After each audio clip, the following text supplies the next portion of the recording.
You know, as I'm sitting down here to record this review about Final Destination Bloodlines, I'm starting to think how many different ways that death could take me out in this room. What's your favorite scary movie?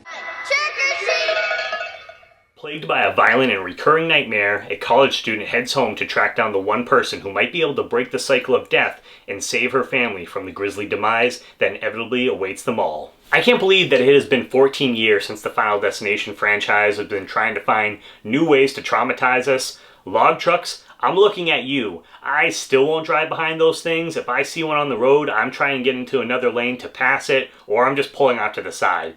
I saw part 2, yeah, no way. And I'm sure a lot of you guys, if you grew up on this franchise, probably feel the same way.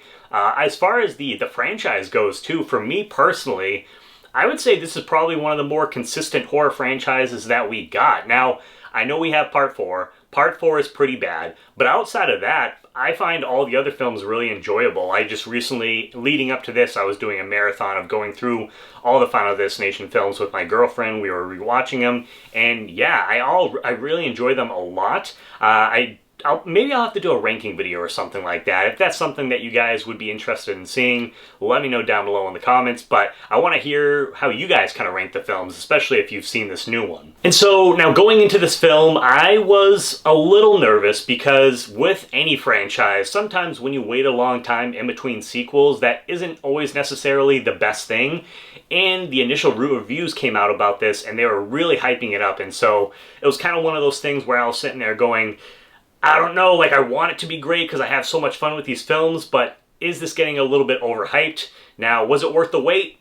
Let's talk about it. So if you guys are fans of the Final Destination franchise, you know that one of the staples of the franchise is the opening scenes with the premonitions. And I thought that they did a really good job with the tower scene that you see in the trailers here. Obviously, you don't see the whole thing. There's a lot more to it, but there's a lot going on with the scene. So it was a very good lead into the movie. And there was one extremely satisfying moment that if you've seen the movie, you know what I'm talking about. Now, I'm curious for you guys, what is your favorite opening in the Final Destination franchise? I think for me, it's still the logs. That is just so iconic, but I want to hear what your guys' thoughts are. What is your favorite so far? The deaths in a Final Destination franchise are also one of the most important elements in one of these films, and I think that Final Destination Bloodlines lives up to that standard, including some pretty gnarly deaths throughout the film that I think will make you guys cringe. And there is one in particular that I will just say involves an MRI machine, and honestly, that might be one of my favorite kills in the franchise so far up to this point. Yeah, I'm not going to be able to look at an MRI the same ever again after this. Not only were the kills solid here, but I thought they did a really good job of toying with the audience. Just as you're sitting there thinking, okay, I think I know how this death is going to play out. This is what's going to kill them. They would go another way, and so that kept you on your toes and made the movie even more fun for me. And I will say that Bloodline leans way more into the camp than any other installment in the franchise, at least in my opinion.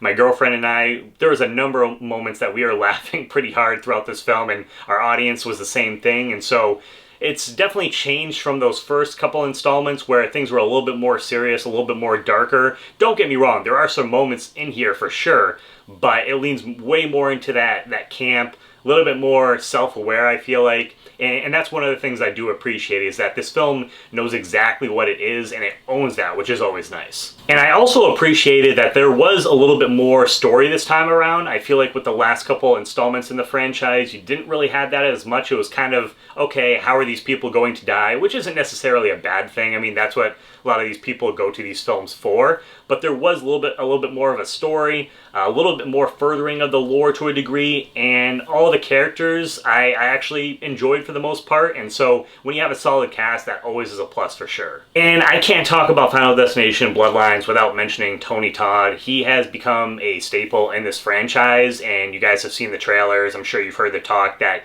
he was in this film. I believe this was his last performance on camera. And man, they did such a great job. He's not in the film a lot, I will say, but the moments that he is in there, he has a really nice scene, a monologue that I did not have getting choked up in a Final Destination movie on my bingo card, but yet here we are. So I thought they handled that really well. I appreciated that. I got to meet Tony Todd twice at a couple cons over the years. Great guy, so seeing him on screen, I've also had my own personal circumstances, just dealing with someone who had to go through cancer as well, and so it was a little tough to watch, but yeah, I thought they handled that really well. Overall, I had a lot of fun with Final Destination Bloodlines. I think it's another solid entry into the franchise. I saw it with a packed theater in IMAX. I think that's the best way if you can see it. Hopefully you guys have a full theater too, because that really just added to the experience for me. And if you're a fan of this franchise, I think you're really going to enjoy this one as well. So as far as the score goes, I'm going to give this an 8.3 out of 10. Really enjoyed it. Highly recommend you guys check it out.